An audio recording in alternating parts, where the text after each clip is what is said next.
మహేశ్వరం నియోజకవర్గం ప్రశాంతి హిల్స్ 58వ డివిజన్లో గల లెనిన్ నగర్లో 9 లక్షల రూపాయల నిధులు ఖర్చు చేసి డ్రైనేజీ సమస్యకు శ్రీకారం చుట్టారు. కాగా డ్రైనేజీ సమస్య పూర్తిగా నిర్మూలించడానికి ఎన్ని నిధులైనా తీసుకొచ్చి లెనిన్ నగర్ బస్తీవాసుల కష్టాలను తీరుస్తానని టీపీసీసీ ప్రచార కమిటీ సభ్యుడు సామిడి గోపాలరెడ్డి హామీ ఇచ్చారు. ఇటీవల డ్రైనేజీ సమస్య శ్రీకారం చుట్టిన తర్వాత ఫలితాలు ఎలా ఉన్నాయని తెలుసుకోవడానికి ఆయన విచ్చేశారు. దీనిపై మా ప్రతినిధి రంగారెడ్డి డిస్టిక్ స్టాఫ్ రిపోర్టర్ మిసాల శ్రీనివాసరావు పూర్తి అప్డేట్ అందిస్తారు. సమస్య ఎక్కడుంటే మా ప్రతినిధులు, మా సైన్యం, మా కాంగ్రెస్ శ్రేణులు అక్కడ ఉండాలి. లక్షలైనా కోట్లైనా శాంక్షన్ చేపించి ఆ సమస్యను పరిష్కరించే మార్గం నేను చేస్తాను.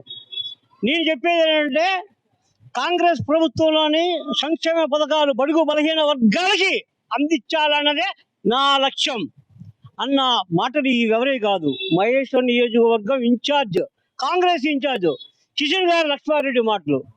ఆ ఆదేశాల మేరకే ఈ యొక్క కాంగ్రెస్ నాయకులు, ముఖ్యంగా చెప్పాలంటే టీపీసీసీ ప్రచార కమిటీ సభ్యుడు సామిడి గోపాలరెడ్డి ప్రశాంతి నగర్ 58 డివిజన్లో గల లెనిన్ నగర్ వాసులకు సమస్యలు కుక్కలో ఉన్నాయి.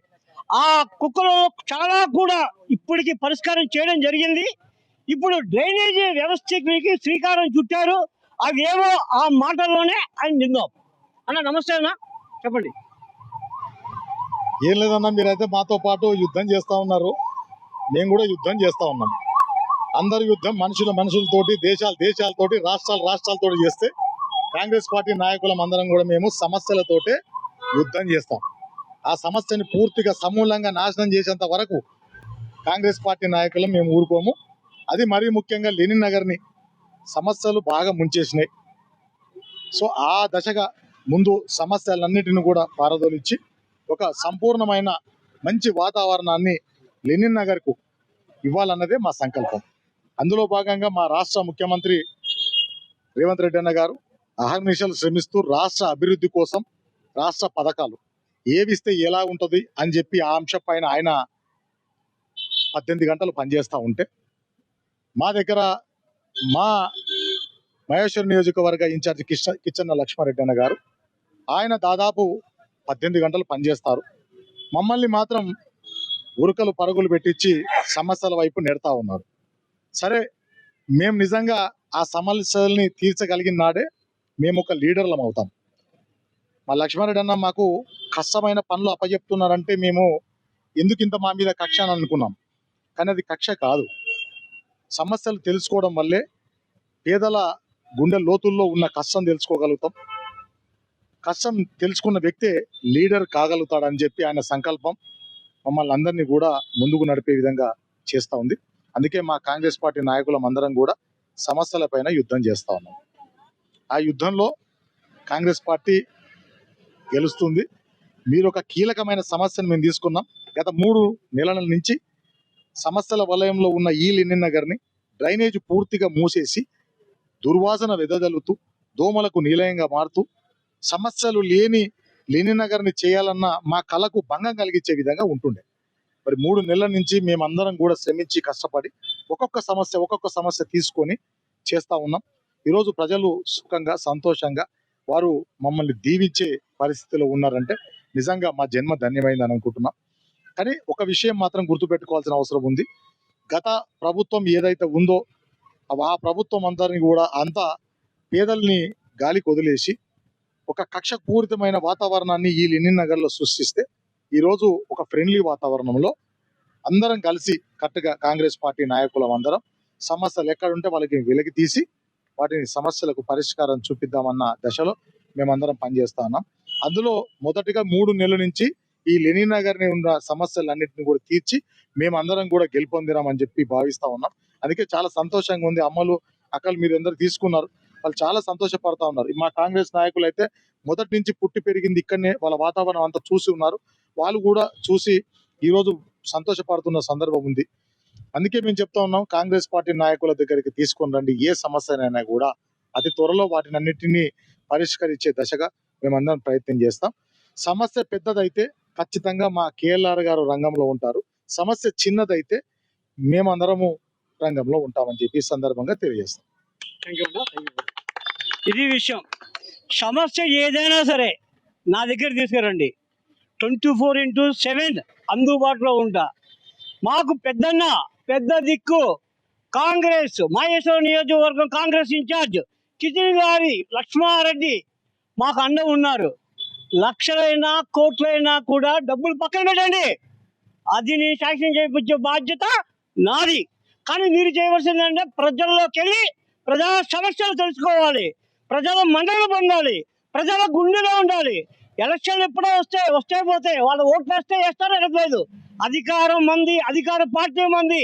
ఏదైనా పైసల గురించి మర్చిపోండి. మన ప్రజల గుండెల్లోనే మన స్థిరస్థాయిగా ఉండాలనేది ఆయన యొక్క ధ్యేయం. ఆ ధ్యేయానికి మేము ఆదర్శంగా తీసుకొని ప్రజలకు పొద్దున్న 6 గంటలు కాదు, 5 గంటలు కాదు, అది సండే అయినా మండే అయినా ఏ రోజైనా సరే నేను నాతో పాటు నా నాయకులు మా కాంగ్రెస్ శ్రేణులు కూడా మా యొక్క పాదయాత్రలో పాల్గొంటారు. ప్రజా సమస్యలకి పెద్దపీట వేస్తారని ఆయన టీపీసీ ప్రసార కమిటీ సభ్యుడు సామిడి గోపాల్ రెడ్డి చెప్పడం జరిగింది. లేకపోతే ఈ లలిత్ నగర్ లోనే తిరుగుతూ ఉంటారు కాంగ్రెస్ పార్టీ నాయకులు అందరూ. అసలు ఏంటి విషయం ఏంటి? అంటే మా 58th division Prashanti hills division కు ఒక ప్రత్యేకత ఉంది. లెనిన్ నగర్ మీద ప్రత్యేకమైన శ్రద్ధ చూపించకపోతే మాత్రం చాలా ఇబ్బందులు పడే పరిస్థితి ఉంటది. కాబట్టి దాదాపు 25 సంవత్సరాలు 30 సంవత్సరాల క్రితం నుంచే లెనిన్ నగర్ పెద్ద సమస్య వలయంలో ఉంటది. సో ఇక్కడ బాగా ఎక్కువ శ్రద్ధ అవసరం పడుతుంది. కాబట్టి ఈ పేద ప్రజల్ని వేరే పార్టీలు ఏవి పట్టించుకోవు. గత 10 సంవత్సరాల నుంచి బీఆర్ఎస్ ప్రభుత్వం ఉంటే ఒక చిన్న పని చేయలేకపోయింది. అదే మేము దాదాపు 3 నెలల నుంచి మా కాంగ్రెస్ పార్టీ నాయకులం రవినాయక్ గారు కావచ్చు, స్వామి నాయక్ గారు కావచ్చు, కృష్ణ గారు కావచ్చు, బాలకృష్ణ గారు కావచ్చు, శ్రీనివాసన్న గారు కావచ్చు, వీరన్న గారు కావచ్చు, వరకుపల్లి శివన్న గారు కావచ్చు, మా పన్నాల సురేష్ గారు కావచ్చు, ఇట్లా మా నాయకులం అందరం కూడా 3 నెలల నుంచి మేము తిరుగుతూ ఉన్నాం. మేము ఎందుకోసం తిరుగుతూ ఉన్నాం అనంటే సమస్యలు ఎక్కడ ఉన్నాయో వాటిని ఫస్ట్ వెలికి తీయడం, ఆ సమస్యలకు ఒక చక్కటి పరిష్కారాన్ని చూపించి ఈ బస్తీలో ఉన్న వాళ్ళందరినీ కూడా హక్కును చేర్చుకోవడం, అదే మా ధ్యేయం. ప్రశాంతి హిల్స్ డివిజన్లో చాలా వరకు ఒక 40% కాలనీస్ ఉంటాయి, 60% స్లమ్స్ ఉంటాయి. సమస్యలన్నీ కూడా స్లమ్స్లోనే ఉన్నాయి. అట్లా అని చెప్పి కాలనీలో లేవని కాదు, ఎక్కువ సమస్యలు ఇక్కడ ఉన్నాయి.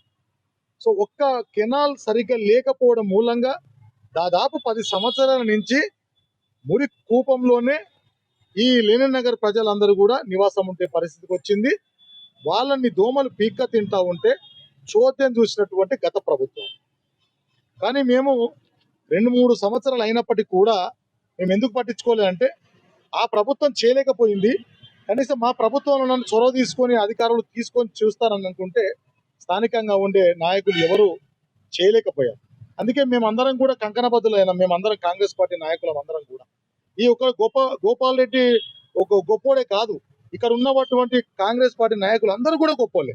ప్రతిరోజు నాతో పాటు ఉన్నారు, ప్రతిరోజు ప్రతి సమస్యను వెలికి తీస్తూనే ఉన్నాం, ప్రతిరోజు మేమందరం ఇక్కడ శ్రమిస్తూనే ఉన్నాం. మాతో పాటు అధికారులు కూడా వారు కూడా ఖచ్చితంగా వాళ్ళు చొరవ తీసుకొని ఇక్కడ సమస్యల్ని పరిష్కార దశగా ప్రయత్నం చేస్తూ ఉన్నారు. ఇక్కడ మా కాంగ్రెస్ పార్టీ సోదరులకు అందరికీ ముందుగా ధన్యవాదాలు తెలియజేస్తే, ఇక్కడ స్థానికంగా ఉన్న అధికారులకు ధన్యవాదాలు తెలియజేస్తే, మరీ ముఖ్యంగా మమ్మల్ని వెనుక ఉండి నడిపినటువంటి వ్యక్తి, మహోన్నతమైన శక్తి, ఈ నియోజకవర్గానికి గాడ్ ఫాదర్ లా ఉన్నటువంటి కేఎల్ఆర్ గారు, కిచ్చన్న లక్ష్మారెడ్డి గారు, వారే మమ్మల్ని ముందు నడిపి సమస్యలు ఎక్కడ ఉంటే మీరు అక్కడ ఉండాలి అని చెప్పి మమ్మల్ని ముందుకు నడిపి మా వెనకాల ఉండి అతీత శక్తిగా ప్రతి ఆఫీసర్ తోటి మాట్లాడి సమస్యలు ఏమున్నా కూడా వాటి పరిష్కార దశగా ప్రయత్నం చేస్తున్నటువంటి కేఎల్ఆర్ అన్న గారికి ముందుగా ప్రత్యేకమైన ధన్యవాదాలు మేమందరం కూడా తెలియజేస్తా ఉన్నాం. చేతులు జోడించి దండం పెడతా ఉన్నాం. సో అట్లాంటి గొప్ప నాయకుడు అడుగుజాడల్లో ఇవాళ తెలంగాణ ప్రభుత్వం తీసుకుంటున్నటువంటి ఏవైతే అభివృద్ధి పథకాలు ఉన్నాయో వాటి అన్నిటిని కూడా ఒకవైపు తీసుకుంటూ ప్రజల సమస్యని కూడా ఒకవైపు తీసుకుంటూ అభివృద్ధి దశగా మేమందరం ప్రయత్నం చేస్తా ఉన్నాం. మాకు కావాల్సింది ఒకటే, ప్రజలు వాళ్ళు సుఖంగా సంతోషంగా ఉన్ననాడు అదే గొప్ప బూస్ట్గా మేము భావిస్తాం, అదే గొప్ప ఆశీస్సులుగా మేము భావిస్తాం. సమస్యలు ఏవి ఉన్నప్పటికీ కూడా సమస్యలు మీవి అయితే పరిష్కారాలు మావి. దయచేసి మా దృష్టికి తీసుకొస్తే మేము అన్ని సమస్యలకు పరిష్కారం చూపిస్తామని చెప్పి సందర్భంగా తెలియజేస్తూ, అసలు కీలకమైన సమస్య ఇక్కడ కట్టమైసమ్మ దగ్గర ఏదైతే కెనాల్ ఉందో ఆ కెనాల్ దాదాపుగా 70-80% వరకు క్లీన్ అయిపోయింది.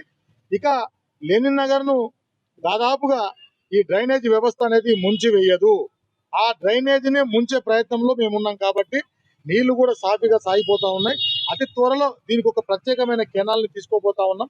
అతి త్వరలో ఇక్కడ కూడా డస్ట్ ఎక్కడైతే చెత్త చెదారం లేకుండా అరెస్ట్ చేసే విధంగా దానికి ఒక జాలిని ఏర్పాటు చేసి ఇంకెప్పుడు కూడా ఈ సమస్య రాకుండా ప్రత్యామ్నాయ మార్గాలు కూడా చూపిస్తామని చెప్పి సందర్భంగా తెలియజేస్తూ, నాకు ఈ అవకాశం ఇచ్చిన నా కాంగ్రెస్ పార్టీ సోదరులకు, ఇక్కడ ఉన్న బస్తీ వాసులకు అందరూ కూడా మరొకసారి ధన్యవాదాలు తెలియజేస్తా ఉన్నా. సమస్యలు ఏమున్నా కూడా మా దృష్టికి తీసుకొస్తే ఖచ్చితంగా మేము అన్నిటిని కూడా పరిష్కరిస్తామని చెప్పి ఈ సందర్భంగా తెలియజేస్తాం. జై నమస్కారం. ఈరోజు ప్రత్యేకంగా ధన్యవాదాలు తెలియజేయాలంటే ఒక సామిడి గోపాలన్న గారికి ప్రత్యేకంగా ధన్యవాదాలు తెలియజేస్తున్నాము. గత 6 నెలల నుంచి గడప గడప ప్రోగ్రాం తీసుకున్నాము. ప్రశాంత్ నగర్ ఫేజ్ 1 కానీ, ప్రశాంత్ నగర్ 2 కానీ, ఎంకే నగర్ కానీ, భాగ్యకళా నగర్ అని, ఉడా కాలనీ కానీ ప్రతి కాలనీలలో తిరుగుతున్న అనేక సమస్యలు, డ్రైనేజ్ నిండింది అని చెప్పేసి డ్రైనేజ్ గిట్ట పొంగి పొరలడం, అనేక జాగాలలో కింద రామాలయం గుడి పక్క గిట డ్రైనేజ్ పొంగి పొరలడం, పక్కకు గుడికి వచ్చి మొక్కాలంటే గిట వాళ్ళకి చాలా ఇబ్బంది అవుతున్న ప్రాంతం ఉంది. ఎందుకంటే మనం రోజు పొద్దున గుడికి వెళ్తాం కాబట్టి ఆ సిచ్యుయేషన్ ఏందో ఆ కాంగ్రెస్ పార్టీ వాళ్ళకి తెలుసు. అదే విధంగా చొరవ తీసుకొని గోపాలన్న గారు ఆ రోజు అంతా టీం కలిసి అక్కడ విజిట్ చేయడము, కమిషనర్ గారు కలవడము, ఏఈ గారు, డి గారు అందరు వచ్చి విజిట్ చేసి అక్కడ ఉన్న ప్రాబ్లం ఏంటంటే ఇక్కడ ఏం చిన్న ప్రాబ్లం ఇక్కడ చేసినా 1 రోజు 2 రోజులతో తీరుతాయి. మెయిన్ ప్రాబ్లము కట్టమైసమ్మ టెంపుల్ దగ్గర ట్రంక్ లైన్ దగ్గర ఉంది కాబట్టి అది భారీ ఎత్తున కొంచెం పెట్టుబడి పెట్టి చేయవలసింది అని చెప్పేసి వాళ్ళు చెప్పడం జరిగింది. అదేవిధంగా మన గోపాలన్న గారు పట్టువేరుగారి విక్రమార్కుళ్ళ ప్రోగ్రామ్ కి వర్క్ చేయాలి. కట్టమైసమ్మ టెంపుల్ 20 సంవత్సరాల నుంచి ఇదే వ్యవస్థ నడుస్తుంది. మన ప్రాబ్లం ఎంతమంది మినిస్టర్లు వచ్చినా ఎవరు వచ్చినా చూసుకోవడం జరిగింది. శిలాఫలకాలకు దానికే పరిమితమయ్యారు కానీ వేరే దానికి ఇక్కడ చేయడానికి పని అయితే కాలేదు. వాళ్ళు రేపు పెట్టినా నన్ను ఎప్పుడు ఏడవించినా ఆ విధమైతే నేను చెప్పడానికి రెడీన్నాను. ఎందుకంటే శిలాఫలకాలు చేసిర్రు. శిలాఫలకాలు ఫోటోలు కొట్టి పోజులు ఇచ్చి పోవడం కాదు, ఇక్కడ శాశ్వతం పరిష్కారం చేయాలి జనాలకు. ఇక్కడ ఇప్పటికీ ఎన్నోసార్లు మునిగిపోవడము, వర్షాలు వస్తే మునిగిపోవడం జరిగింది. 2-3 నెలలు అయితే వర్షాకాలం వస్తుంది. దాన్ని దృష్టిలో పెట్టుకొని అన్నగారు మొన్న సుమారుగా 9 నుంచి 12 లక్షల వరకుని ఇక్కడ శాంక్షన్ చేపించి పని చేయించడం జరిగింది. ఆ కింద కృష్ణ వాటర్ లైన్ కింద అసలు కింద వాటర్ వెళ్ళడానికి వీలు లేని పరిస్థితిలో ఉంటే అక్కడ తూము కింద తోపించి 4 ఫీట్ల లోతు తోపించి గనెట్తో కట్టించి ఇప్పుడు వాటర్ ఎంత భారీ ఎత్తున మంచి స్పీడ్ లో వెళ్ళడం పరిష్కారం చూపించడం జరిగింది. మరి అందరికీ నమస్కారం. గత కొన్ని రోజుల కింద నుంచి కింద తూము మొత్తం జామ్ అయిపోయి నీళ్ళు పోకపోవడము, వర్షం రాగానే ఈ ఇళ్లలో నీళ్ళు పోవడం చాలా కష్టం అవుతుంది కింది బస్తీ మొత్తం. ఈ మొన్నటి దాకా ఏమైందంటే ఇక గోపాలన్న దృష్టికి వచ్చేసరికి 2 నెలల నుంచి ఎంబడబడ్డాడు. ఇక ఏడికైతే ఆడదాకా అని చెప్పేసి ఆ తూము మొత్తం క్లీన్ చేపించేసిండు. ఆ బిల్లు ఏమైనా ఉంటే ఎక్కువ తక్కువ అయినా సరే అన్న చూసుకుంటా అని చెప్పేసి బిల్లు పెట్టిస్తా అంటూ క్లీన్ చేయించుంటే ఇప్పుడు నీళ్ళైతే కింద నుంచి అయితే మంచిగా సాఫ్ పోతుంది. అప్పుడు చిన్నప్పుడు కూడా మేము ఈ తూము కిందకి అక్కడ నుంచి ఈడు దాకా పోతుంటే ఇప్పుడు అట్లయింది, సాఫ్ అయింది తూము గిట మొత్తం. ఆ లైన్ గిట క్లియర్ అయిపోయింది. ఇక కట్టమైసమ్మ దేవుని దయ వల్ల తూము అయితే మంచిగా క్లియర్ అయిపోయింది. ఇక లేనినారు జర ఎన్నో రోజుల నుంచి ఏళ్ల నుంచి బాధపడుతున్న ఈ నీళ్ళ బాధ ఇప్పుడైతే క్లియర్ అవుతుంది. దీనికి గాను గోపాలన్నకు అందరి దిక్కెళ్ళి థ్యాంక్స్ చెప్పుకుంటున్నాం. ఇక్కడికి విచ్చేసిన మీడియా మిత్రులకు మరియు నాతోటి కాంగ్రెస్ కుటుంబ సభ్యులందరూ కూడా నమస్కారాలు తెలియజేస్తూ, ఎన్నో రోజుల నుంచి ఇక్కడ లేనినగర్ వాసులు చాలా ఇబ్బందికరంగా ఉన్నారు. ఎందుకంటే ఇక్కడ వెనకాల తూమ్ సైడ్, గుడి వెనకాల తూమ్ సైడు చెత్త పేరుకుపోయి స్టిల్ట్ పేరుకొని ముందు భాగంలో ఒక బంజీరా పైప్ లైన్ రావడంతో అక్కడ గత 10 సంవత్సరాల్లో చేసిన గత ప్రభుత్వంలో చేసిన తప్పిదాన్ని ఈరోజు కాంగ్రెస్ ప్రభుత్వం గుర్తించి ఆ పని చాలా కష్టంగా ఉన్నా కూడా మా కాంగ్రెస్ పార్టీ వాళ్ళందరూ కూడా దాని వెంట ఉండి అధికారులతో మాట్లాడి ఎంత కష్టమైన ఆ యొక్క పనిని శాంక్షన్ తీసుకొని ఇప్పుడు దగ్గరుండి చేపించడం జరుగుతుంది. కావున ఈ యొక్క పని చేయడం వల్ల మన లీలర్ వాసులందరూ కూడా ఈరోజు చాలా సంతోషం వ్యక్తం చేస్తున్నారు. ఎందుకంటే వాళ్ళు గత 10 సంవత్సరాల నుంచి కూడా ఈ టిఆర్ఎస్ ప్రభుత్వంలో వాళ్ళు చాలా ఇబ్బంది పాలయ్యి ఈరోజు దోమలకు వాళ్ళు చాలా నష్టపోయారు. కావున రోగాలతో అన్నిటితో నష్టపోయారు. కావున ఈరోజు వాళ్ళు ఎంత సంతోషకరంగా ఉన్నారంటే మా కాంగ్రెస్ ప్రభుత్వం వచ్చి మన కాంగ్రెస్ పార్టీ నాయకులందరూ కూడా దగ్గరుండి ఈ యొక్క సమస్యను తీర్చారని చెప్పి వాళ్ళు చాలా సంతోషకరంగా వ్యక్తం చేస్తున్నారు. ఈ అవకాశం ఇచ్చిన పెద్దలకు నమస్కారం. అమ్మా, ఇంతకు ముందు చాలా మంది నాయకులు వచ్చారు, పోయారు, ఏవో చెప్తారు, చేస్తారు. కానీ ఇప్పుడు ప్రజెంట్ టీపీసీసీ ప్రసార కమిటీ సభ్యుడు సామిడి గోపాల్ రెడ్డి వచ్చి ఇంతకుముందు డ్రైనేజీలో వాటర్ వచ్చింది, దాన్ని కూడా కరెక్ట్ చేసి తాగడానికి వాటర్ చేశాడు ఆయన. అయితే ఇప్పుడేమో డ్రైనేజీ గురించి ప్రాబ్లమ్స్ చాలా మీరు ఫేస్ చేస్తున్నారు. గట్టిగా వర్షం కొడితే మీ ఇంట్లోకి డ్రైనేజ్ సహా ఆ వాటర్ కూడా వస్తుంది. దాన్ని ఇప్పుడు క్లియర్ చేశాడు. దీని మీద మీ వివరణ ఇవ్వండి. ఇట్లా మంచిగా పోతే మాకు సంతోషం. గోపాల్ రెడ్డి అన్న గారు ఇప్పుడు ఏంటి మొత్తం ప్రాబ్లం అంతా సాల్వ్ అయిపోయిందా? అయిపోయినట్టే. ఇప్పుడు వర్షం కుట్టినా కూడా వాటర్ రావట్లేదా మీ ఇంట్లోకి? ఇంకా వాటర్ అంటే ఇప్పుడు వర్షం వస్తుందని తెలుస్తుంది కదా మనకు. ఇప్పుడే రిపేర్ చేస్తారు కదా, వర్షం వస్తే తెలుస్తుంది మాకు. అసలు మామూలుగా అయితే అక్కడ మీ డ్రైనేజ్ చూసాం, మేము చూసాము, ఇంతకుముందు కూడా మీరు కవరేజ్ చేసాము. అయితే ఆడంతా మురికి నీళ్ళతో అది నిలిచిపోయేది, ఒక్క చుక్క కూడా వాటర్ నిలవట్లేదు. అది నిజమే కదా? నిజమే. ఓకే, ఇంకా చెప్పండి. ఇప్పుడు మంచిగానే పోతుంది, నిన్నటి నుంచి మంచిగా అవుతుంది చేస్తున్నందుకు. పోతున్నాయి ఇప్పటికైతే నీళ్లు మంచిగా సాపు వెళ్ళిపోతున్నాయి. ఆ గలీజుగా ఉంది, జర అది ఎత్తిపోయిండ్రి. అది ఎత్తిపిస్తే మాకు ఇంకా ఏ ప్రాబ్లం ఉండదు. ఇప్పుడైతే వానలు వస్తే తెలుస్తుంది ఏదైనా మంచి చెడు, అప్పుడు తెలుస్తుంది. వానలు వస్తే తెలుస్తుంది. కానీ ఇప్పటికైతే పోతున్నాయి. ఆ వాటర్ అంతా డ్రైనేజ్ అంతా పెరిగిపోయేది కదా, ఇప్పుడు క్లీన్ గా ఏం లెక్కలేం చేసిండు ఆ సారు, గోపాల్ రెడ్డి సార్ చేసిండు. మంచిగా వెళ్ళిపోతున్నాయి. ఇది సంగతి. రంగారెడ్డి డిస్ట్రిక్ట్ సబ్ రిపోర్టర్ మీసాల శ్రీనివాసరావు, A1 TV.